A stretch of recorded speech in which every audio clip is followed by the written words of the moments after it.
Tadi poinnya harus ada perbaikan pada tingkat struktur ya, jamiah di NU. Nah kalau kita lihat tantangan sekarang, paling tidak 10 tahun terakhir kita lihat bagaimana Indonesia dengan keramaian politiknya sudah, saya kira hampir sama juga itu terjadi di negara-negara lain, munculnya kelompok-kelompok intoleran yang disebut sebagai kelompok populis lah, atau fundamentalisme Islam atau kelompok ekstrim. Itu satu tantangan besar yang pasti akan dihadapi oleh NU. Dan bagaimana mengaitkan dengan apa yang tadi disampaikan oleh Gus Yahya terkait perbaikan pada tingkat jamiah, dan ke depan harusnya bagaimana NU ini mengatasi ini, sekaligus kalau kita lihat dalam konteks nasional, kita berhadapan dengan isu kemiskinan, isu ketimpangan pendapatan atau ekonomi antara yang kaya semakin kaya, bahkan disebut kelompok oligarki lebih berkuasa daripada negara dan seterusnya.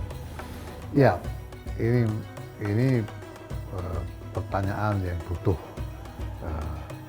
wacana yang luas sebetulnya. Jadi begini ya, sekarang ini sebagian besar pembicaraan tentang kelompok-kelompok radikal, kelompok-kelompok ekstremis ini menganggap mereka sebagai kelompok sempalan, kelompok yang tidak sah, ya, seperti anak haram di dalam Islam.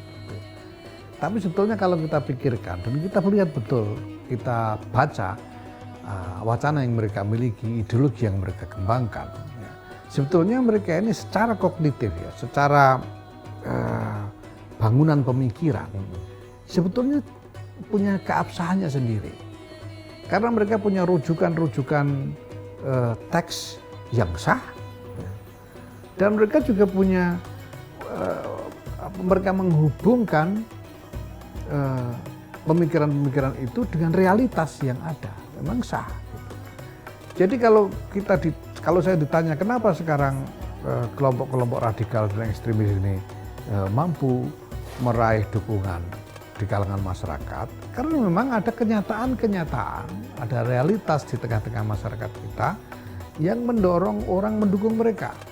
Kegagalan dalam keadilan ekonomi, kegagalan dalam kesejahteraan masyarakat secara umum, ya, di tingkat lokal. Sementara di tingkat global, orang juga melihat realitas yang kurang lebih sama. Gitu. Ada negara-negara barat yang kuat sejahtera, negara-negara timur yang miskin, negara-negara Islam yang porak-poranda dan sebagainya. Ini menimbulkan persepsi bahwa Islam ini atau umat Islam ini sedang di bawah penindasan. Nah inilah yang mereka kembangkan. Nah, maka pertama yang harus kita address, yang harus kita cari jalan keluarnya, itu adalah masalah kegagalan sistem di tingkat masyarakat ini. Kenapa sistem yang kita miliki ini tidak mampu atau belum mampu meratakan kesejahteraan kepada masyarakat, sehingga masih ada ketimpangan ekonomi yang tajam, masih ada kalangan orang-orang miskin yang ekstrim dan sebagainya. Ini harus dicarikan jalan keluarnya. Nah, terkait dengan itu secara pragmatis, ya, NU ini bisa menyumbang sebetulnya. Kenapa? Karena NU punya lebih dari 540 cabang di seluruh Indonesia. Setiap kabupaten kota ada cabang NU. Bahkan ada kabupaten kota yang di situ cabangnya bukan cuma satu, tapi dua. Seperti Kabupaten Rembang itu cabangnya dua, cabang Rembang dan Lasem. Jember itu dua, cabang Jember dan Kencong. Ada sekitar lebih dari 540 cabang di seluruh Indonesia. Ya. Nah, sekarang ini ya beberapa memang tidak aktif atau mungkin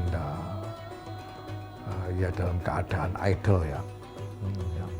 Tapi kalau total itu sekitar lebih dari 540. Ini berarti lebih dari 540 outlet di seluruh Indonesia.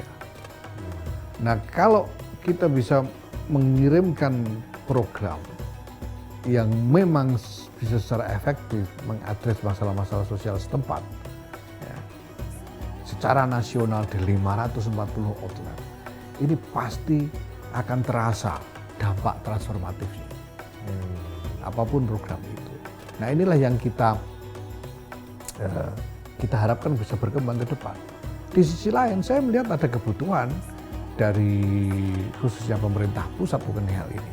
Jadi ada momentum untuk mendukung ini dari kebutuhan pemerintah pusat. Itu saya melihat kenyataan bahwa pemerintah pusat ini ya sedikit banyak menghadapi kendala-kendala dalam menyalurkan program ke basis, ke masyarakat basis. Karena apa? Karena ada kendala istilahnya itu bottlenecking di dalam sistem otonomi daerah. Karena pemerintah daerah ini punya hak otonominya sendiri.